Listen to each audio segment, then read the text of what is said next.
Alors aujourd'hui, nous allons parler du voile chrétien parce que il y a des polémiques à ce sujet sur Internet. Donc, je vais vous citer une vidéo qui est de Jésus musulman qui réfute la vidéo du frère Paul Adrien sur le voile chrétien. Assalamu alaikum, j'espère véritablement que Kulchi la base. Frère Paul Adrien, c'est à toi. Et puis vous avez un verset dans Saint Paul qui vous en parle, donc vous avez le droit de porter un voile. Maintenant, est-ce que vous devez porter le voile? Non. Si vous portez un voile, ça veut dire que c'est pas parce que les femmes sont là et que les hommes sont là, mais que les femmes sont là et les hommes sont là. Dans le christianisme, hein, même dignité, on est au même niveau. Monsieur Paul Adrien, vous avez cité l'épître de Paul, c'est ça? Verset dans Saint Paul. Regarde Paul Adrien, on va te réfuter avec les épîtres de Paul, 1 Corinthiens chapitre 11. Alors effectivement, ça parle bien du voile, alors obligatoire ou pas, c'est pas le débat, mais ici, qu'est-ce qu'il est dit au verset 3, 1 Corinthiens 11, 3. Je veux cependant que vous sachiez que Christ est le chef de tout homme, que l'homme est l'égal, ou j'ai mal lu, que l'homme est le chef de la femme. Dans le christianisme, c'est quand même extraordinaire que Paul Adrien se base sur l'épître de Paul, 1 Corinthiens chapitre 11, pour parler du voile, mais il nous dit attention, égalité. C'est pas ce que dit Paul. Donc en fait, Paul se fait réfuter par Paul. Ou bien Paul n'a jamais lu les épîtres de Paul. Écoutez, à un moment donné, il faut faire un choix, faire du DJ dans une église ou bien étudier la Bible. Faites votre choix. Bon, pour l'instant, on est plus proche du DJ que de l'étude biblique. Bon, il a assez bien vu les choses, c'est pas mal fait, mais c'est un peu aussi, me semble-t-il, une vue musulmane. C'est-à-dire que, moi je suis allé en Égypte, par exemple, et ce qui m'a choqué, c'est que je n'ai vu aucune femme dans les mosquées. Bon, ça vous allez me dire, on pouvait s'y attendre. Mais même en dehors de cela, par exemple, dans la rue, très souvent, vous avez des musulmans avec des chapelets musulmans. Mais les femmes, non. J'en ai vu qu'une. Alors bon, voilà, mais alors peut-être qu'il y en a aussi que j'ai pas vu, certainement, mais ce que je veux dire, c'est que on a l'impression, dans la religion musulmane, que la femme est absente.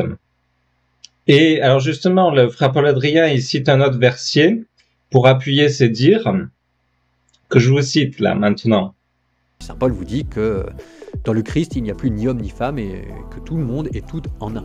Donc entendons-nous bien, ce verset ne concerne pas le port du voile, comme le prétend le frère Paul Adrien, puisque ce verset est dans une autre épître. Du reste, pour le port du voile, la raison qui est donnée, c'est que l'homme est le chef de la femme. Et pourquoi est-il le chef de la femme? Saint Paul le dit un peu plus loin. C'est parce que elle a été tirée d'Adam et elle lui a été donnée comme compagne. Mais le frère Paul Adrien, lui, il cite le verset d'une autre épître, il n'y a plus ni homme ni femme, pour dire donc vous voyez le voile c'est la même chose.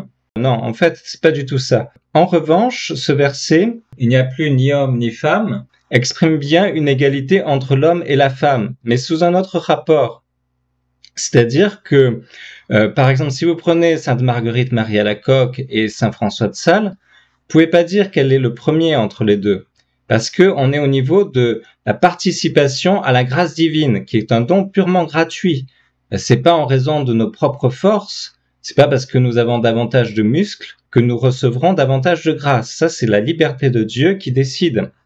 Et donc, si vous voulez, sous ce rapport-là, il n'y a plus ni homme ni femme.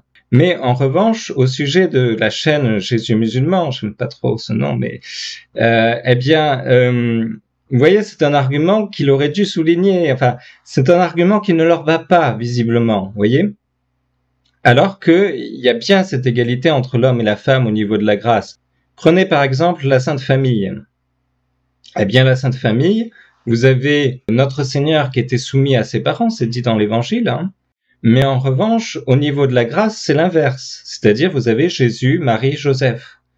Donc, il faut distinguer plusieurs ordres hiérarchiques. Et c'est ça que ne font pas les musulmans et le frère Paul Adrien.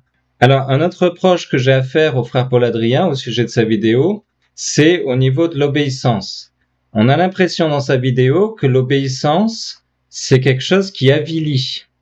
Alors, entendons-nous bien, ce n'est pas du tout le cas, et c'est même l'inverse. Dans la religion catholique, c'est tout à fait l'inverse. Prenez par exemple, dans la liturgie, qu'est-ce qu'on dit? On dit, le Christ s'est fait obéissant et obéissant jusqu'à la mort de la croix, c'est pourquoi Dieu lui a donné un nom qui est au-dessus de tout nom. Donc la raison pour laquelle Jésus-Christ, Dieu lui a donné un nom qui est au-dessus de tout nom, Eh bien, c'est parce qu'il s'est fait obéissant jusqu'à la mort et jusqu'à la mort de la croix. Voilà. Donc, c'est cette obéissance qui est la raison de sa glorification. Bon.